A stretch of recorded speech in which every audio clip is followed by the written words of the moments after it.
The story begins under a blue sky with slightly overcast clouds, and pink petals floating through the air illustrate the scene where two characters stand on the school balcony. In a dialogue worthy of a Mexican telenovela, the girl confesses that she's had feelings for the boy in front of her for 2 years. In response, he stares back with a bewildered expression, like a surprised Pikachu. Apparently, he has no idea who the person in front of him is and makes a point to mention it.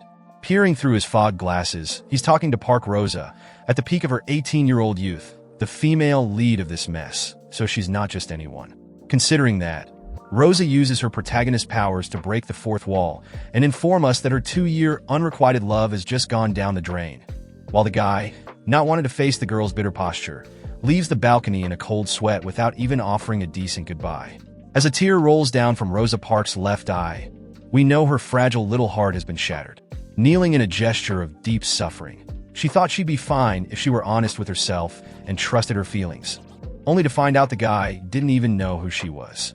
Faced with the harsh reality crashing down on her head like a uranium brick, the girl cries from every possible orifice, while the growing shame running through her veins gives her a sudden urge to throw everything to the wind.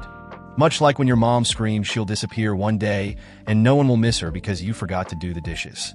But do you think that's the end of the story? Think again, sucker. There's always room for one more little drama in the life of a bitter young woman. In Rosa's case, just when her emotional TNT was ticking down from 9 to 7 seconds in exactly 2 seconds, what Miss Rosanya didn't expect was for her school to suddenly explode out of nowhere. The explosive goes boom, and the school collapses without warning.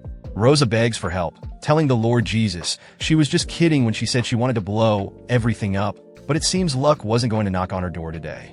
The clueless students around her begin to notice the deafening noise taking over their senses, as Rosa is thrown from the balcony by the blast. One of these students, Doryong, jumps in without hesitation to help. Meanwhile, Rosanya falls in slow motion toward her inevitable death, wondering if her demise really had to be so pathetic, spinning in the air like a lost paper airplane, right after being rejected by some ungrateful jerk. However, Doryong prevents Rosa Parks' tragedy with a strange ability that glows golden from his hands, which he uses to block the debris that would have crushed the poor girl. Not only that, but if we look closely at the bottom of this enormous panel that we had to divide into several takes, we can see that the guy was actually flying. Yes, he didn't just act as an umbrella for the concrete storm, but he also prevented our heroine from becoming a pile of ground beef after a motorbike courier was hit by a truck. After safely placing the girl back on the ground, the flying student listens to Rosa's heartfelt thanks for his unexpected help. What's more, this guy is a total gentleman, asking if the rescued girl got hurt in any way. Rosa Parks, still terrified by the situation, assures him she's fine, right as the brave Doryong is called away from another corner and rushes off to save the rest of the day. It was a woman in a peculiar uniform, pointing toward an alley where someone had gone, and scolding the guy for wearing his school uniform while on duty. Stunned, Rosa Parks is drawn without eyes in this panel, overwhelmed by too much information in such a short time. However, once she regains her emotional composure, she collapses to her knees again, but not from pain this time. This time, it's because she's fallen head over heels for the Korean Superman who just crossed her path. 2 years later, a young lady named Sei was streaming to her devoted fans after a long hiatus from the screen. She told her frenzied chat that she had finally finished her exams, when some idle viewer reminded the girl to wear her watch. However, the reminder was justified because, indeed, she needed that accessory securely on her wrist. After all, it was an important piece of equipment for special agents like Sei, and she wasn't supposed to take it off, not even during a shower, as it indicated the exact time when agents should use their abilities. In fact, as the president of the Special Agents Headquarters had already said, Sei not only needed to wear the watch at all times, but also had to learn to use it in a controlled manner, not like the psycho lunatic she usually was. Nervous about her delicate mental state, Sei explained to her fans that special abilities were used as weapons, which is why they should only be used during work hours. Displaying the watch, she told them that if it rang, it meant heads would roll. And speaking of which, the girl remembered an appointment and abruptly left the live stream without further explanation. On the other side of the city, a crowd gathered around a building, and people pointed to the top and filmed as if they were on a safari, though the situation was even wilder. Someone was teetering at the edge of the balcony. A guy screamed that Palmeiras still didn't have a world title and warned that if anyone approached, he'd chop up the hostage he was holding. The mysterious woman who had summoned Doryong to the alley now responded through a megaphone, telling the criminal to come down right away if he wanted to reduce his sentence. At the same time, internally, she gritted her teeth, wondering when those superpowered knuckleheads would finally show up. However, just like in a good superhero movie, the first heroine made her appearance, and it was none other than our beloved Sei, flaunting her K-pop star look for all to see, being cheered by the crowd and promising autographs only after lunch. The fiery super gives her colleague a scolding because she had told Sei not to stream today and to be ready for action, while Sei justified that she had hopped on the bus as soon as she heard about the situation. The fiery one snaps that this isn't her mom's house, grumbling that even Ki Jungi hadn't shown up for this mess. Sei asks about the twins, but apparently they were in the middle of exams and had to miss work. Setting that aside, the woman orders the heroine to take a look and use her clairvoyant power to see what's about to happen, as detailed as in the Final Destination franchise. Sei takes a peek and confirms that the two maniacs will fall together and turn into pancakes in 10 seconds. With that, she begins counting down, and the boss flies straight up to the top of the building, cursing the girl for not arriving earlier when things weren't as dire. Using her fluidization ability, Special Agent Jang Xian shoots upward toward the criminal, who tries to warn once again that they should keep their distance, but he loses his balance and ends up tumbling, causing both himself and the poor hostage to fall. Faced with the facts, Jang Xian hurries to clean up the mess before it's too late, but she feels she won't be able to manage. However, once again, Doryong steps in to restore order, freezing the fools in midair with one hand behind his back, like a noble waiter serving a hungry customer. Jang Xian, on the other hand, was starving for a solution, and that's exactly what the blonde hottie delivered in style, packing up the thug for the cop like she had ordered him on AliExpress. Jang Xian reminds him that he was supposed to be on vacation, but with his telekinesis and self-healing abilities, Han Doryong simply couldn't stay out of the action. Knowing full well how special he was, the guy offered to help the woman, who promptly declined and entered the building through a window. Around them, the crowd stood in awe, watching as the heartthrob landed on the ground in an extremely cool vibe. In that moment, the people forgot everything and rushed toward the hero. Someone in the crowd had an exam tomorrow, so they wanted to touch the guy, hoping it would bring them good luck, as if Doryong were a totem, a good luck charm, or even a god. But who is Han Doryong? First of all, we need to understand that the number of criminals with special abilities has skyrocketed. As we can all imagine, ordinary police forces can't handle this troublesome crew. Obviously, special criminals require special solutions, and that's how the Special Agents Headquarters was founded. After all, this is a crazy world where someone, even with just a single ability that defies the norm, can become an agent ready to defend society from these sinister lackeys. In Doryong's case, the guy was born under a lucky star. From birth, he had two abilities, and with them, he saved his school when he was still in elementary school. By middle school, he had saved the entire country. Without a doubt, he's the most special agent of them all, and the Republic of Korea is safe because this blessed individual exists. But of course, being a hero isn't just about being born with powers. To top it off, this Galaxy-class dude is also the hottest guy in Korea, not to mention his captivating charm and charisma. Without a doubt, with his unrivaled personality and stunning appearance, Doryong was more adored than K-pop idols. In the chaos of the crowded building, people trampled over each other to get a piece of the superhero and wondered why he was even there, as it had been publicly announced that the celebrity was on vacation. However, after witnessing the crime from his window at home, Doryong decided to swing by and casually rescue the hostage and subdue the armed suspect. Jang Xian wanted to know if the higher-ups had given him permission to use his powers, and he nonchalantly replied that the folks in charge loved that he was working even during his vacation.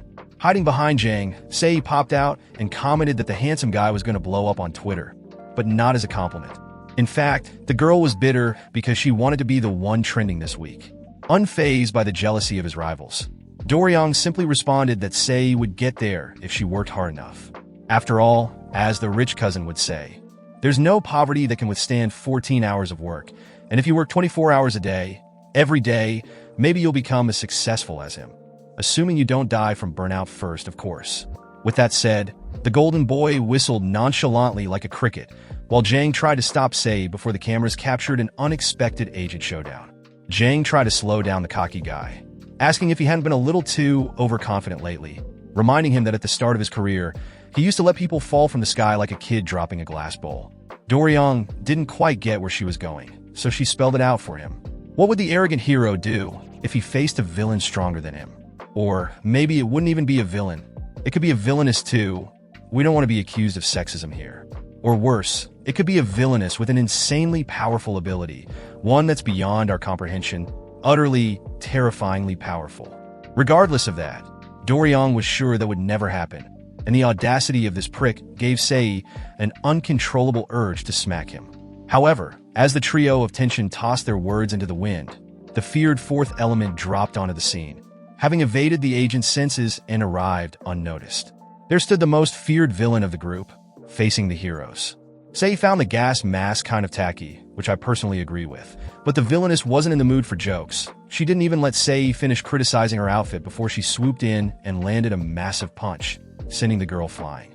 Stunned, Doryang found himself face to face with a masked figure, and with a slight hint of fear on his face, he asked who this mysterious individual was.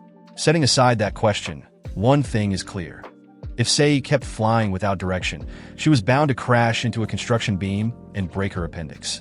Knowing this, Jang Xian rushed in the direction where the girl would fall and acted as an airbag, absorbing the impact as they smashed through the window of a building and into an unsuspecting office worker's desk. Completely ignoring this, Doryang commented that he might not know who this villain was, but if they were caught by the special agents, they'd face up to 3 years in jail and a fine of 30 million won. However, the villainess didn't seem too keen on staying behind bars. As soon as Doryang placed a hand on her shoulder to immobilize her, she escaped his grasp, surprising him with her boldness. Not one to let it slide, he hurled a park bench at her, but she caught the projectile with impressive skill and threw it back with equal force. The gas mask was blocking her vision, causing the bench to miss its mark and fly off course. But a splinter from the wooden piece struck the hero, leaving a small cut on his angelic face. In disbelief at what had just happened, Doryang glanced back, reflecting for a brief moment on the event. As his secondary ability healed the small cut, he lost his temper and began throwing everything he could find in the villainess's direction. Street lamps, traffic signs, a cat, a dog, anything.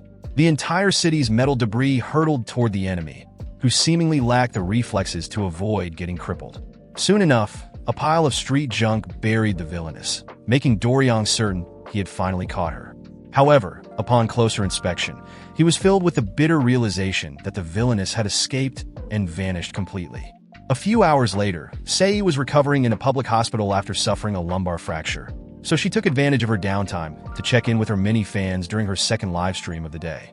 Everyone expressed concern for their idol, and she assured them she'd catch that wretched villain as soon as she completed her physical therapy. Meanwhile, Jang Xian was killing time playing Candy Crush on the rock-hard hospital chair. One idol viewer asked when their favorite heroine decided to enter the superhero biz, so Sei asked for all her followers' attention, lovingly called Pupsius, so they could hear this story. Sei began her super career back in elementary school, when she discovered her clairvoyance ability during a test. Having forgotten the wretched quadratic formula, the young girl was ready to throw in the towel and drop out to start an OnlyFans. However, an odd sensation overcame her, as though her future self was scolding her. Faced with this peculiar situation, her brain throbbed until she turned into the Joker, and it was in this Joker mode that Sei used her ability for the first time. Unfortunately, not yet fully aware of her own power, the future heroine ended up getting scolded hard, and her newly sprouted wings were clipped by the traditional school system, the true villain of this story. As Sei wrapped up the first chapter of her saga, she noticed the approach of the last person she wanted to see. Yes, it was none other than Han Doryang, bringing his worn-out face to the live stream and stealing all the attention for himself. Not only for his good looks, but also for his national hero status, Doryang was admired by the entire population, and Sei's fans knew the story by heart that Doryang was born with his abilities. Jang Xian, on the other hand, took a little longer to awaken her powers during a school sports competition. The twins had their revelation in kindergarten. But of course, this fictional Korea isn't just home to heroes. Those blessed or cursed with extraordinary abilities don't always choose the path of peace and justice. Some are drawn to the dark side, and others take so long to discover their powers that they may live an entire life in mundane routines until suddenly taken by this strange, superhuman capability. It's worth noting that the moment of awakening one's powers varies from person to person. For instance, the so-called late bloomers are the ones who take the longest to manifest their abilities. On that note, The renowned late bloomer who had just thrown the special agents into a frenzy remembered Doryong's touch on her shoulder. She placed her hand over the spot where he had touched her, and, brimming with emotion, Rosa Parks, now 20 years old, whispered that he had really touched her. In other words, as we can see, this will be the second case of unrequited love for this exemplary species of female simp. 2 years ago, little Rosanya spent her time stalking the social media accounts of the most famous heartthrob in South Korea. Like every other girl her age, she had a crush on the agent, and Rose's admiration was so immense that on that day, she decided to save one of his photos on her phone. For this and many other reasons, most of the honor ceremonies held for Han Doryong took place outdoors, precisely because his fans were the craziest people on earth, unwilling to let the cop live his life without hearing their loud screams and smelling their armpit stench in a large gathering. Speaking of which, the physical separation between the idol and his fans was so pronounced that the guy wore an isolation suit to keep the crowd at bay. At one of these ceremonies, Rosa Parks was there, sneaking through the masses trying to get as close as possible. After all, she wasn't just an ordinary admirer. Far from it. In Rosa's case, she had been literally saved by the hero himself. What the innocent girl didn't know was that in front of her stood a group known as PHS, or People Saved by Han Doryong. This acronym originated from Doryong's Fan Cafe, a website where fans could communicate with the idol. The harsh reality was that Park wasn't special. She was just one among many. As she bumped into people and forced her way toward the superhero, a man scolded her for thinking she was the only one there and told her to respect the space of others. Rose's first reaction was to stop and apologize, momentarily giving up on trying to push her way through to avoid getting slapped around for free. Nevertheless, the brave fan had taken a crowded bus next to a construction worker who hadn't used deodorant after a hard day's work to get there, so giving up couldn't be an option. With that in mind, she mustered her courage and resumed her original plan. Ironically, 2 years after that event, Rosa Parks still harbored the same desire to be close to Han Doryong, but this time, with some darker methods to get what she wanted. On the day of that ceremony, under heavy rain, she felt as if she'd been struck by lightning. With the surreal strength that came from it, she threw the man who had scolded her far away, even though that hadn't been her original intention.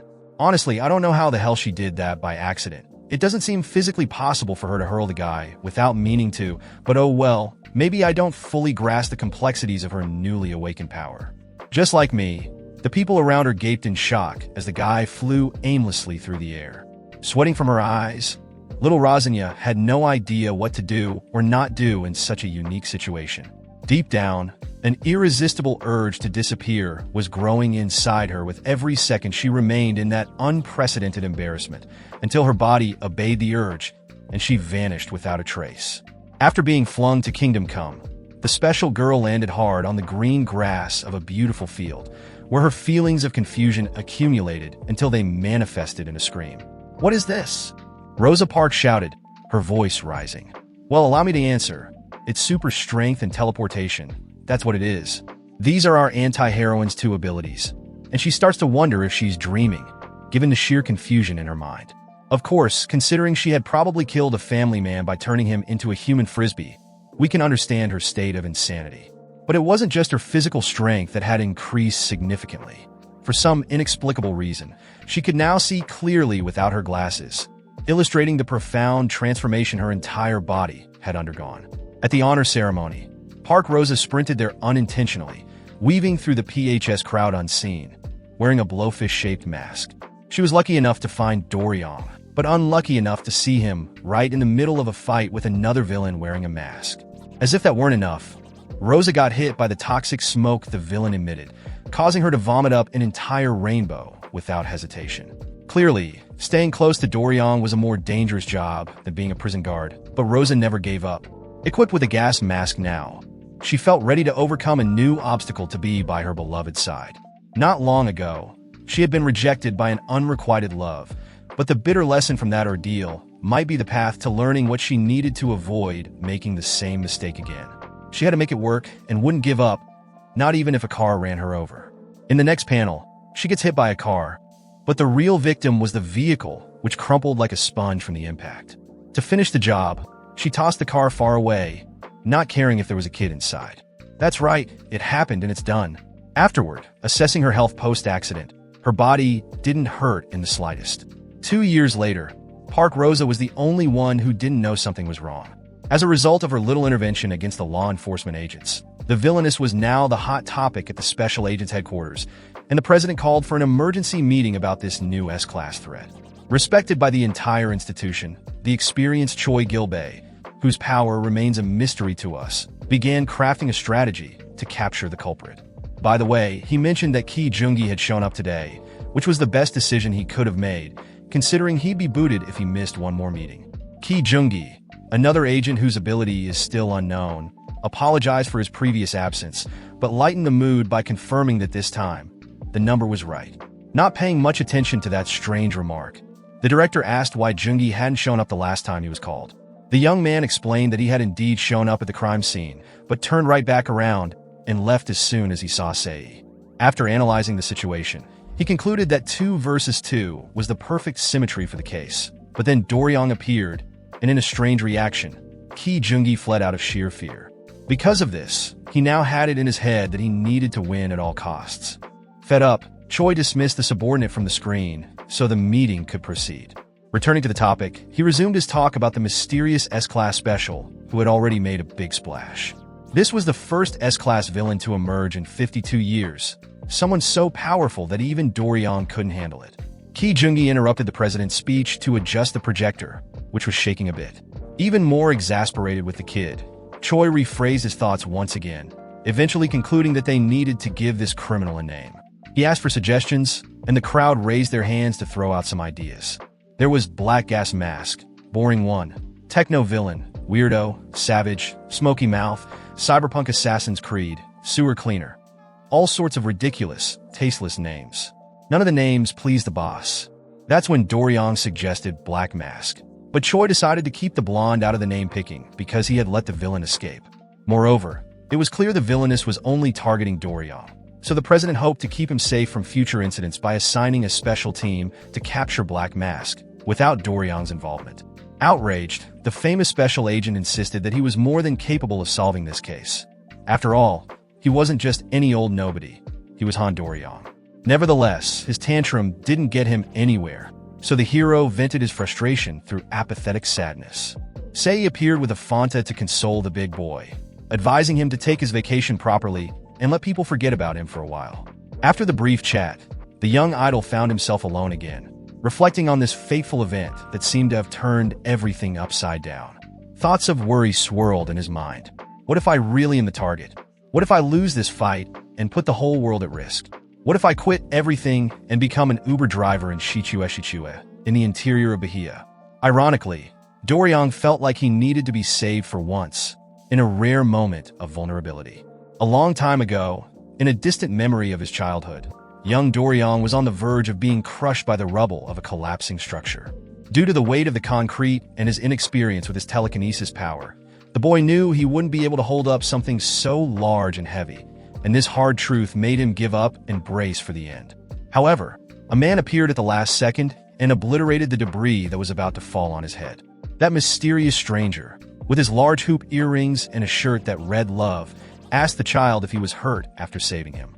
Deep in his heart, where part of Doryong's childhood still lived, the boy yearned for that person to show up again. But when the Thundercat watch on his wrist chimed, he scolded himself for being weak and donned his uniform once more to return to work. As he liked to remind himself, he wasn't just any special agent. He was Han Doryong, the best. Hours later, on a rainy night, in a bedroom filled with obsessive posters of the country's most famous law enforcement officer, Rosa Parks finished writing her letter addressed to him. As she fantasized about Doryong's possible reactions upon reading her note, Razanya overheard the news report that at around 3 p.m. today, a group of criminals with special abilities appeared at the SY Bank. Earlier that day, the storm was already raging across Korea, where the aforementioned bank was under attack by 2 thugs, taking advantage of the publicized news about Doryong's recent failure against the mysterious villain. One of the men believed the agent wasn't the same anymore, and they could exploit this weakness to pull off a larger crime. On the other hand, his partner didn't share this view, as the fear of being crushed by the cops still weighed heavily on him. Either way, the more confident criminal insisted that this was the perfect time to unleash chaos with his small but powerful explosions, while his partner would contribute with his humble mutations. With that settled, it was time to test their resolve because standing right behind them was none other than the person they were talking about, Han Do-ryong. He asked who was spreading the rumor that he had grown weaker, and the small explosion guy did his part by trying to blow the cop's face off. However, of course, the blast didn't even mess up the hero's hair, and he mocked the criminals, asking if they really thought they could beat him with such puny abilities. He then announced that running was useless. Do-ryong was going to catch them all. With that, the agent terrorized the terrorists with the objects in the room he could hurl, until Ki Jungi appeared, asking if Do-ryong was planning to kill them by any chance. Hearing this question, Do-ryong came to his senses and apologized for losing his temper. His colleague then took charge of escorting the criminals to the police station. After exiting the bank with the two offenders, Ki Jungi ordered another agent to take them to the police department while Do-ryong observed the scene with a blank, reflective expression. Inside, he thought there was no more room to show weakness, as his new rival could appear at any moment and exploit his vulnerabilities. And speaking of the devil, Black Mask appeared like an apparition before the special agent, who vowed to arrest her right then and there. Inside that sweaty, tight mask, Rosa Parks wondered what to do, realizing the guy was looking straight at her. Hours earlier, Rosanya had written her letter to the heartthrob, referring to herself as the one he saved, as if the guy didn't have 300 other blessed fans in his DMs saying the exact same thing. But that's the thing. It's easy to send a message, but confronting someone face-to-face is a different story. Clearly, the girl had mustered the courage to show up in person, but her mask hid all the shame and turmoil of her emotions, making Park freeze in the presence of the one she so admired, respected, and wanted to see shirtless. Suddenly, the guy began walking toward the girl, giving her the certainty that this wasn't a dream. After all, the fear she felt from his approach was very real, as was her desperate need to keep her emotions in check at this crucial moment. Adding to Rose's anxiety, people were gathering around the two, becoming spectators of what had the potential to turn into an epic showdown. On one hand, Han Do-ryong clenched his fists with unrestrained force, expressing his anger toward the opponent who had made him taste bitter defeat. On the other hand, Rosa Parks battled her shyness, preparing to finally confess what she had come to say. And so, after a sudden surge of courage, Rosanya shouted, "I've liked you for 2 years, ever since the day you saved me." At this awkward moment, Do-ryong froze mid-step, turning into a wax statue as confusion took over his body. Around him, the other special agents mirrored his reaction, sharing the same baffled expression. As Rosa shouted her love for the story's heartthrob, more people gathered around, eager to witness their favorite agent defeat the villainess who had supposedly beaten him. Making it very clear with his thought bubble full of question marks, Do-ryong was the embodiment of cognitive dysfunction, and so he tried to ease his ignorance by asking what the villain had just said. Apparently, he hadn't heard anything. Meanwhile, Rosa was shouting louder and louder, but the storm made it impossible for anyone to hear, and her voice was muffled by her mask. Ki Jungi ordered the sirens to be turned off to make it easier to hear, while the crowd murmured about what could possibly be happening. Every little detail made it harder for Rosa to get her message across. She also suffered interference from the vehicles passing by, making their usual racket. Not known for having much luck, Rosa Parks had experienced other unlucky days. One afternoon, she had prepared a bouquet of flowers for her famous crush, sneaking through the square to deliver it and pour out all the feelings she had for him. At that moment, Do-ryong was alone, and Rosanya saw it as her chance to finally accomplish her goal. She shouted for Agent Do-ryong, who looked back at her with his dazzling beauty. But just as she was about to confess, the girl was run over by a villain spewing fire from her backside, ruining the day. Another time, Park found herself caught in the middle of a shootout as she tried to express her feelings. But the gunfire was louder than she had anticipated, drowning out the moment that could have been so special between the two lovebirds. In another day, more experienced with these sorts of scenarios, she leaped toward the guy to declare her intentions. But a tornado had suddenly formed, sending her flying in a whirlwind of confusion. Literally caught in the eye of the storm, Rosa screamed her feelings in vain, as always. In the 2 years since Do-ryong had saved her, Rosanya Parks hadn't shaken her reputation as the unluckiest girl around, always thwarted by random events during these crucial moments in her life. Back in the present, we witness yet another attempt by the villainess. But this time, she's more prepared for any BS that might come her way. She now had a plan B, the letter she had written. Moreover, she had learned that it was crucial to control the correct distance to achieve her goal. and with that in mind, she moved swiftly toward Doryong to hand him the letter. However, the agent reacted poorly to this sudden movement and attacked with his power, causing Rosa's letter to fall from her hand. Ki Jungi intervened and ordered Doryong to back off, then put his shape-shifting ability to work. While Rosa lamented her letter being tossed away in the wind, Ki Jungi caught up to the villainess. But as soon as he made contact with her body, both the agent and Rosa were teleported to another location. Meanwhile, the letter fluttered in front of Doryong, who finally noticed the pink envelope. Elsewhere in the city, which like the entire country, was being battered by the heavy rain, Ki Jungi and Rosa Parks suddenly popped into existence without meaning to. The agent remained unfazed, and with a quick move, he managed to cuff one of the villainess's wrists to his own. That way, he could keep her under control while contacting his teammates. However, the man was caught off guard by the surreal brute strength the villainess possessed when she broke the cuffs without any effort and even handed them back to him, which I found to be quite disrespectful, honestly. But in reality, it was the opposite. In the next panel, we discover that the girl's intention was to return the broken item to its owner, all ashamed and with her head down like a guilty child with her tail between her legs. With that, Rosa hurriedly fled, leaving Ki Jungi standing there empty-handed. Back with Doryong, he picked up the letter from the ground, assuming it was what Black Mask had wanted to give him, though the motivation behind it remained a mystery to the cop.